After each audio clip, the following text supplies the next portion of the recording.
చిన్నారుల ద్వారా స్వాగత సత్కారం తీసుకోవాల్సిందిగా స్వామీజీకి మనస్ఫూర్తిగా విన్నవించుకుంటున్నాం. ఈ కార్యక్రమంలో అందరూ కూడా పాల్గొనవలసిందిగా విజ్ఞప్తి. స్వాగతం సుస్వాగతం.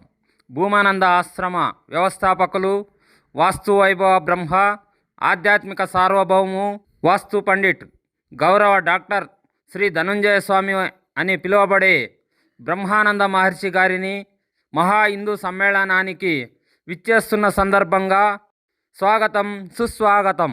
మీలాంటి మహానుభావులు ఈ కార్యక్రమానికి రావడంతో ఈ హిందూ సమ్మేళనానికి పరిపూర్ణత చేకూరిందని భావిస్తున్నాము. మీకు మహా హిందూ సమ్మేళన కార్యకర్తలందరూ ధన్యవాదములతో స్వాగత కుసుమాంజలి ఘటిస్తున్నాము. స్వాగతం సుస్వాగతం.